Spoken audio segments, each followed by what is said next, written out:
42편 고라 자손의 마스길 인도자를 따라 부르는 노래. 하나님이여 사슴이 시냇물을 찾기에 갈급함같이 내 영혼이 주를 찾기에 갈급하니이다. 내 영혼이 곧 생존하시는 하나님을 갈망하고 내가 어느 때 나아가서 하나님 앞에 배울지. 사람들이 종일 내게 하는 말이 내 하나님이 어디 있느냐 하오니 내 눈물이 주야로 내 음식이 되었도다. 내가 전에 성의를 지키는 무리와 동행하여 기쁨과 찬송의 소리를 말하며 저희를 하나님의 집으로 인도하였더니 이제 이 길을 기억하고 내 마음이 상하는도다. 내 영혼아 내가 어찌하여 낭망하며 낙심하며 어찌하여 내 속에서 불안해하는가. 너는 하나님께 소망을 두라. 그가 나타나 도우심으로 말미암아 내가 여전히 찬송하리로다. 여기까지 한번 먼저 볼게요. 이제 오늘은 그 어떤 낙심과 불안 또 절망의 문제를 노래하는 그 대목이죠. 사람은 왜 낙심하는가, 왜 불안해하고 왜 절망하는가. 근데 이제 성도에게 있어서 이 낙심과 불안 또 절망의 어떤 그 사건이라고 하는 것은 사실 누가 유발한 상황이죠? 성도의 경우에 낙심하고 불안해하고 또 절망하는 그 모든 상황은 하나님이 유발하신 상황이죠. 하나님께서 성도에게 그 낙심하고 불안해하고 절망하는 상황을 허락하신 이유는 뭐 때문이겠어요? 성도가 알고 있는 성도의 그 자아상, 그 성도의 그 이미지가 사실은 그게 하나님 말씀으로 인해 생성된 어떤 자아의 상이 아니고 이 세상에서 형성된 자아의 상이기 때문에 그러니까 세상에서 형성된 그 자아의 이미지를 깨뜨리기 위해서 하나님께서는 어떤 낙심하고 또 불안해하는 상황을 허락하시는 거죠. 그러니까 오늘 그러니까 전반부에 지금 40편이 앞부분에서 이 시인이 노래하는 거, 내 영혼이 갈망한다. 또 말하잖아요. 내 영혼아 내가 어찌하여 낙심하고 어찌하여 내 속 불안해하는가. 그리고 심지어 무슨 말을 해요? 5절 말씀 보면 5절에 한번 보세요. 5절에 지금 이 시인이 낙심하고 불안한 상황을 이겨내기 위해서 어떻게 애를 쓰는지 5절 말씀 보면 내 영혼아 네가 어찌하여 낭망하며 어찌하여 내 속에서 불안해하는 하는데 넌 하나님을 바라봐. 그 얼굴에 도우심을 인하여 내가 오히려 찬송하리로다.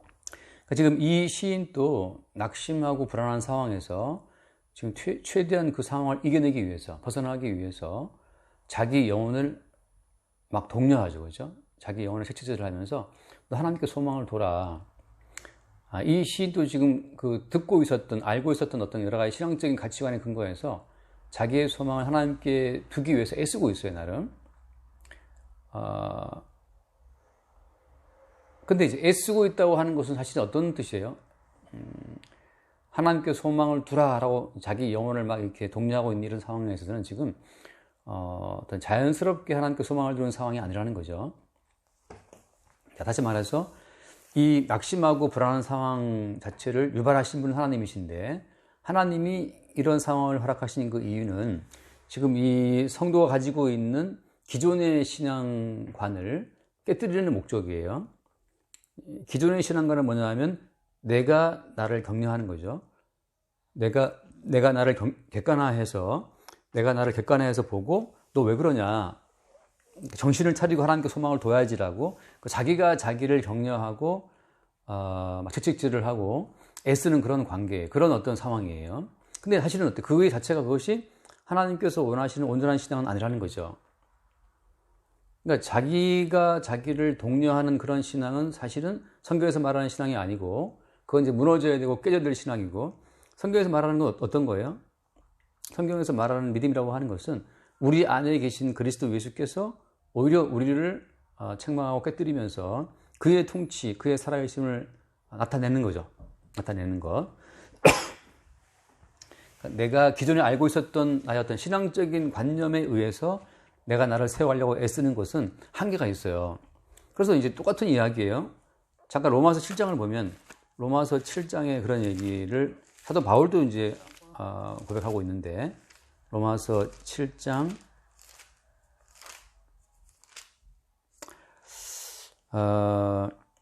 21절 볼게요. 먼저 19절 말씀 19절 7장 19절. 내가 원하는 바 선은 행하지 아니하고 도리어 원하지 아니하는 바 악을 행하는도다. 만일 내가 원하지 아니하는 그것을 하면 이를 행하는 자가 내가 아니요 내 속에 거하는 죄인이라. 그러므로 내가 한 법을 깨달았노니 그 선을 행하기 원하는 나에게 악이 함께 있는 것이로다. 그 다음 보세요. 속 사람으로는 하나님의 법을 즐거워하되 내 지체 속에서 다른 법이 내 마음의 법과서 내 지체 속에 있는 죄의 법 아래로 나를 사로잡아 오는 것을 보는도다. 오라 나는 곤고한 사람이로다. 이 사망의 몸에서 누가 나를 건져내랴. 그러니까 지금 오라 나는 곤고한 사람이라고 하는 거, 그러니까 자기 자신의 신앙적 열심을 가지고 악을 누르고 선을 행하고 싶어하는 이 순수한 어떤 인간의 신앙심 자체가 지금 한계에 도달한 거예요. 거기서 뭘 깨달았습니까? 오라 나는 곤고한 사람이라는 거죠. 그 곤고함 자체, 자기로서 자기의 인생을 통제할 수 없는 그 공고한 상황. 그리고 무슨 말 하냐면 이 사망의 몸에서 이렇게 말하죠. 그 자기가 자기의 인생을 통제할 수 없다고 하는 그 자체가 사망의 몸이라고 하는 어떤 증거가 된다는 거죠. 그래서 뭘 발견해요? 25절 말씀에 25절에 우리 주 예수 그리스도로 말미암아 하나님께 감사하리로다. 그런 이들 내 자신을 마음으로는 하나님의 법을 익히는 것은 죄의 법의 형태입니다. 자, 그때 나오는 것이 이제 우리 주 예수 그리스도로 말미암아 감사한다고 하는 거죠. 그러니까 지금 이 시편 42편에서 1절로 5절까지 이 전반부에서는 지금 이 시인이 어떤 낙심되고 불안해하고 막 절망스러운 그런 상황 가운데에서 정말 최선을 다해서 야, 너 왜 이러냐? 하나님께 소망을 둬야지라고 지금 자기로서 자기의 신앙심으로 자기를 막 독려하는 그런 상황이라고 한다면 아직 지금 한계에 있어요, 없어요? 아직 한계 상황에 지금 닥치지 않은 거죠. 근데 그 뒤에 부분 나오지만 이제 예를 들어서 한번 읽어, 시편 돌아와서 시편 42편 예를 들어서 11절 말씀, 11절에 뼈를 찌르는 칼같이 내 대적이 나를 부정하여 말하거든. 네 하나님이 어디 있느냐 하도다. 11절에 내 영혼아 내가 어찌하여 낙심하며 어찌하여 내 속에서 불안해하는가.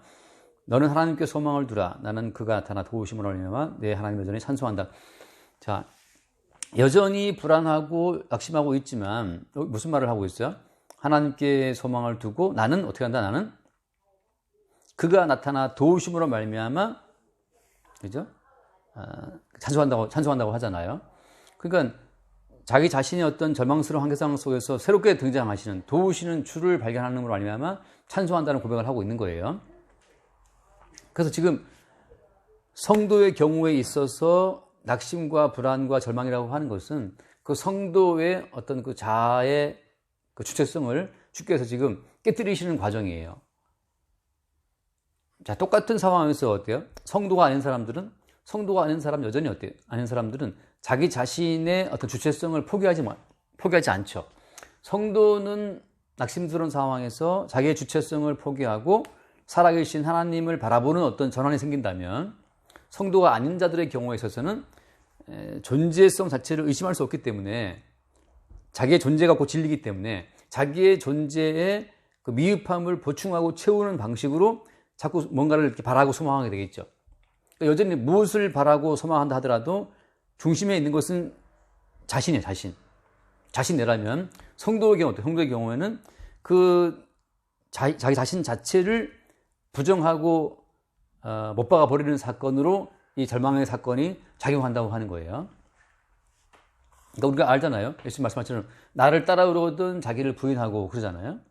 그러니까 나를 따라오는 자기를 부인하고 그다음에 십자가를 지고 따라오라고 말씀하고 있는데 그 자기를 부인하고 십자가를 지고 따라가는 그 어떤 따라감 자체가 인간으로서 가능한 행동인가요? 인간으로서는 가능하지가 않아요.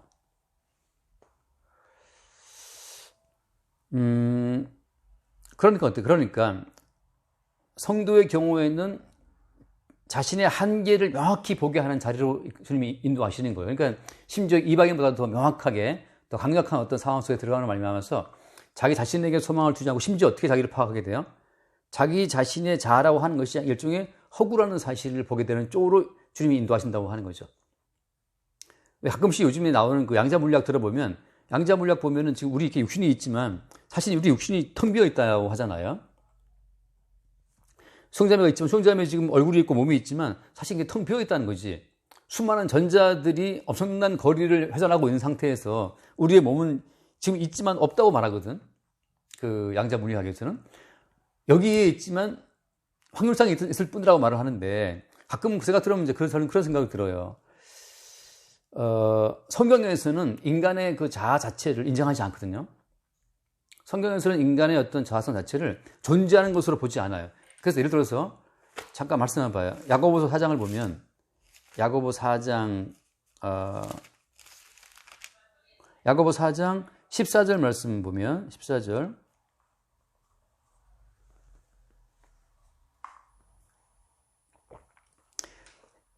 내일 일을 너희가 알지 못하란도다. 너희 생명이 무엇이냐? 너희는 잠깐 보이다가 없어지는 안개니라 라고 되어 있잖아요. 그러니까 우리를 뭐라고 규정해요? 성경에서는 우리를 너희는 잠깐 보이다가 없어지는 뭐라? 안개라고 하죠. 안개. 우리가 안개라는 사실을 수용할 수 있어요? 근데 말씀은 말씀하기를 우리가 너희 보고 안개라는 거죠. 있는 것 같은데 없다는 거예요. 잠깐 보이는데 없어진다는 거지. 그래서 예전에 그 손자매가 했던 그 영화 봤어요. 헤어질 결심인가? 거기 왜 안개 노래 나오잖아요. 그 안개 노래가 너무 좋아서 여러 번 들었는데, 안개. 근데 그 안개라는 노래와 그 영화가 너무 잘 어우러지더라고. 근데 아무튼 뭐랄까. 그 안개는 있는 것 같은데 사라지는 어떤 인간 실존의 어떤 그 슬픔을 노래하는 거잖아요. 바람이 불어오기를 바라지만 바람이 불어오고 안개가 사라지는 건데 뭔가 명확히 보고 싶어 하지만 사실은 성경은 인간 자체를 안개라고 말하니까. 그래서 하나님께서 인간에게 성도에게 낙심하고 불안해하고 절망스러운 상황을 허락하시는 이유는 뭐 때문이냐 하면 사실 우리가 그토록 지키고 싶어하는 우리의 자아가 뭐라는 거예요? 그토록 우리가 보호하고 싶고 지키고 싶은 우리의 어떤 존재성 자체가 그렇게 우리가 지켜야 되겠다고 애쓰는 우리의 그 어떤 존재라는 것이 사실은 안개 같다는 거죠. 안개 같다. 그러니까 주님께서 성도를 확 밀어가지고 낙심시키고 불안한 상황이 집어넣는 그 이유는 뭐 때문이냐 하면 네가 지키려고 애쓰는 너의 그 어떤 존재성 때문에 지금 네가 불안한 것이 아니냐. 그러니까 우리는 우리의 존재성이 무너질까 봐 두려워하고 불안해하잖아요. 근데 어때요? 성경에서는 우리의 존재성을 과감하게 주님이 던져버려요. 요셉 같은 경우에 아버지의 사랑 가운데 요셉의 그 존재성은 든든히 서 있었지만 하나님이 형들을 통해서 요셉을 팔아버리잖아요. 그러니까 낯선 땅에 팔려감으로 말미암아 요셉의 자아성은 다 무너져 버리죠. 내가 누구냐?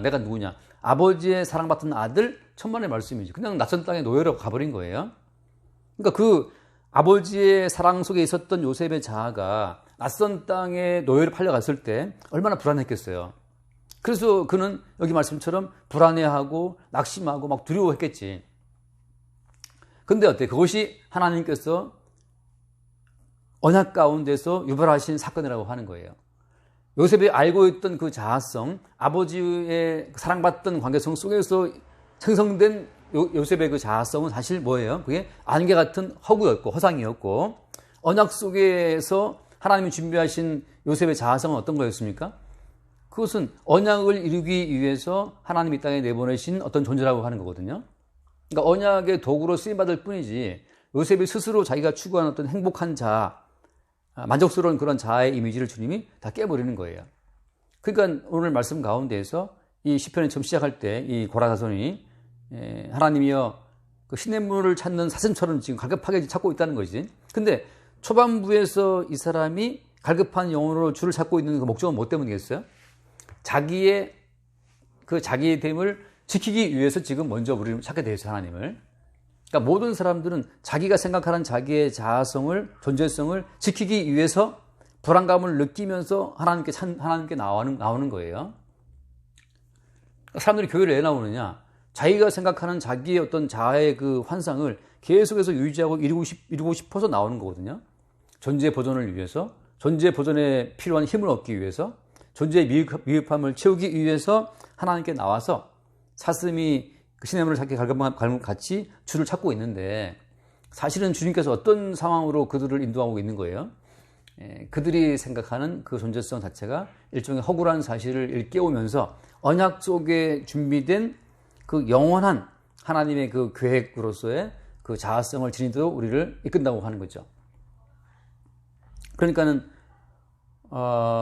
성도에게 있어서 그 존재성을 무너뜨리는 그 어떤 새로운 사건은 늘 닥쳐오는 거예요. 늘 새롭게. 그래서 여기서 이제 뭐가 생기냐 하면 소망이란 무엇이냐. 여기 나오잖아요. 아까 5절 말씀처럼 너는 하나님께 뭘 두라? 하나님께 소망을 두라.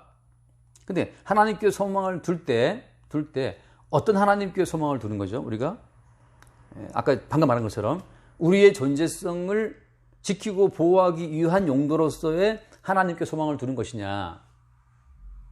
그건 아니겠죠, 그죠?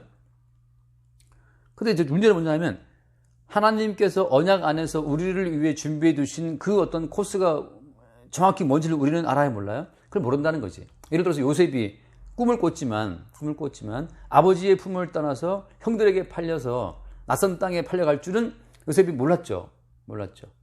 그러니까 하나님께 소망을 두라라고 말하지만 대부분의 사람들은 자기 존재성의 한계 내에서 하나님을 소망해요. 그러니까 내 한계 내에서 내가 바라고 내가 추구하는 어떤 자아를 위해서 내가 지금은 빈약하지만 나중에 충만히 채워진 존재로서의 어떤 자아를 위해서 하나님을 소망하고 근데 그렇게 우리 자아가 상상 가능한 목적을 위해서 소망하는 그 하나님은 엉터리라는 거죠. 한 말씀을 볼게요. 로마서 8장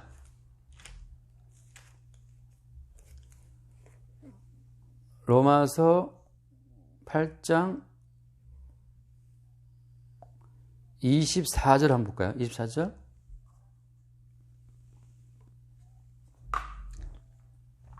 우리가 소망으로 구원을 얻었음에 보이는 소망이 아니니 보는 것을 누가 바라리요. 자, 소망이라고 하는 것은 성경에서 뭐가 소망이에요? 보이는 것은 소망이 아니라는 거지. 보는 것은 소망이 아니에요. 바꿔 말해서 우리의 자아가 상상으로나 생각으로나 뭔가 그리고 바라는 것은 다 소망이 아닌 거예요. 그것은 우리 자아의 확대에 불과한 거니까 우리 자아로부터 피어나는 모든 어떤 이미지, 모든 상상, 모든 희망은 다 소망이 아니에요. 성경에서 말하는 소망은 보이지 않는 거예요. 만일 우리가 보지 못하는 것을 바라면 참으로 기다릴지니라. 그러니까 성경에서 말하는 소망은 우리의 자아가 미처 생각지도 못하고 들어보지도 못했던 어떤 그런 것들을 말하는 것이 소망인데 그런 것을 우리가 어떻게 바랄 수가 있죠? 우리가 뭔가를 바란다고 말할 때는 뭐 보이는 게 있어야 바라지.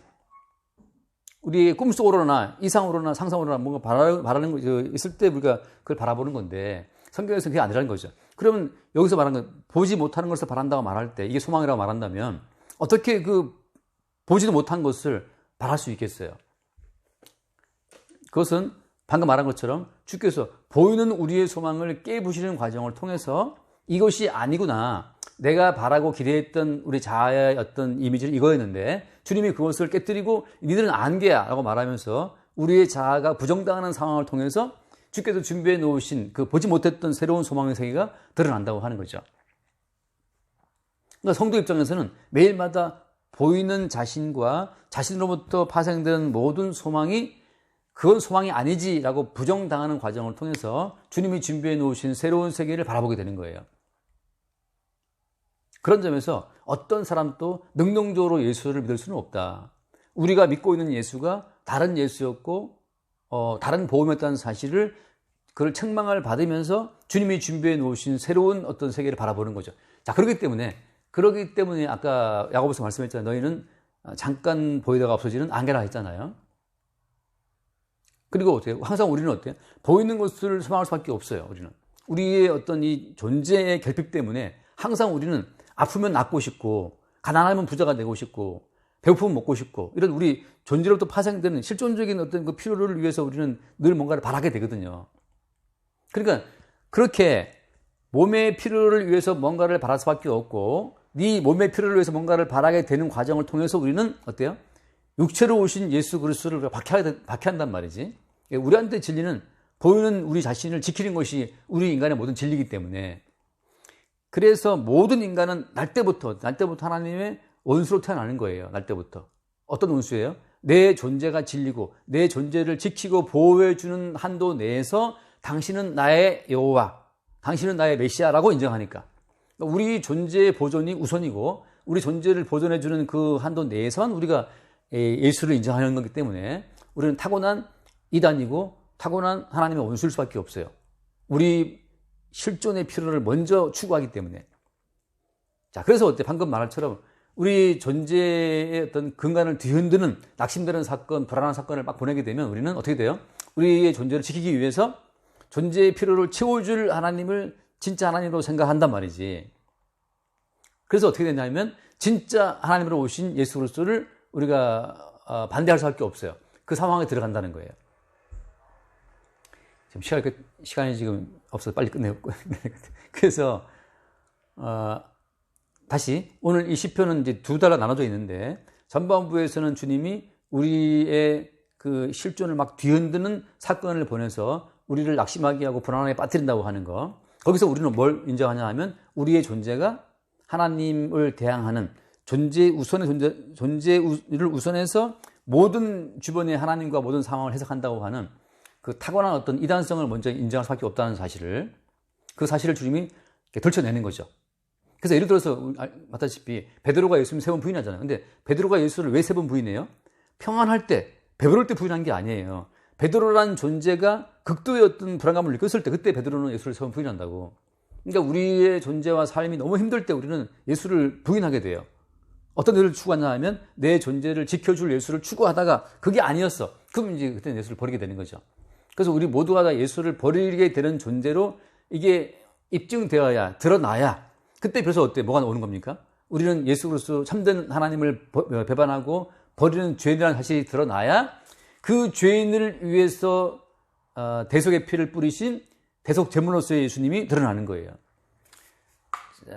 하나님께서 역사하시는 방법은 우리의 죄인됨을 철저하게 드러내는 그 과정을 전제하시면서 그 죄인을 위해 죽으신 예수를 드러내는 거기 때문에 수용자매나 저나 앞으로 계속해서 하나님께 대항하고 반항하는 그런 이 존재의 속성을 막 드러내면서 앞으로 갈 수밖에 없어요. 나도 마찬가지지만 가끔, 그죠? 뭐 때문이냐라고 이제 우리 인생에 대해서 한탄할 때가 있단 말이지. 근데 그 자체가 어때? 자연스러운 과정이에요.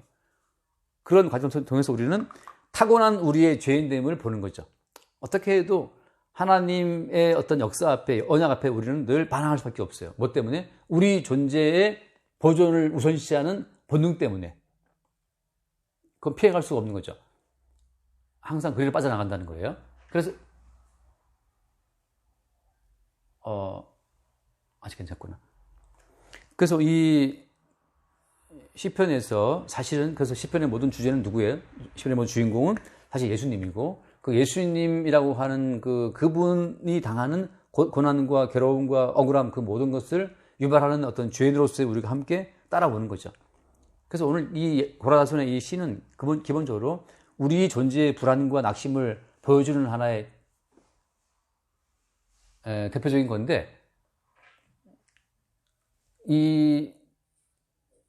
나중에 이제 이 사람이 다음번에 나오지만 하나님 앞에서 자기의 존재를 정확하게, 정직하게 고백한단 말이죠.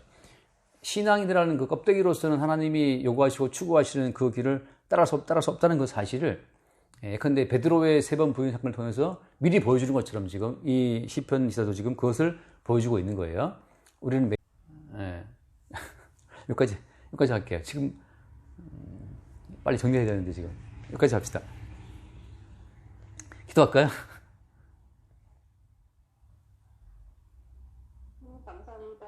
오늘 말씀 드릴 수 있는 시간과 어떤 허락하고 주셨고, 우리가 처음에 불안과 낭만을 느껴서 말씀으로써 자신을 불변하는 성님을 끝을 부는 상관 그러고 지금 이렇게 오늘 속에서 우리가 주문을 받아서 그 있게 되는 것입니다.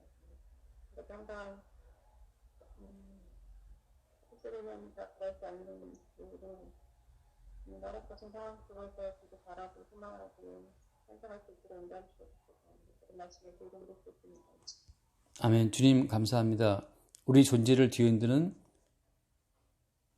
사건을 접할 때마다 우리를 낙심하고 불안해하고 염려하지만 그 모든 과정을 통해 우리 자신을 위해서 그동안 예수를 믿어왔다는 사실을 주님 앞에 인정하게 하시고 다시금 우리의 존재를 부정하고 주의 언약 앞에 우리를 드릴 수 있도록 우리의 심령을 주의 성령으로 늘 새롭게 인도하여 주옵소서. 우리 주 예수로 기도드립니다. 아멘.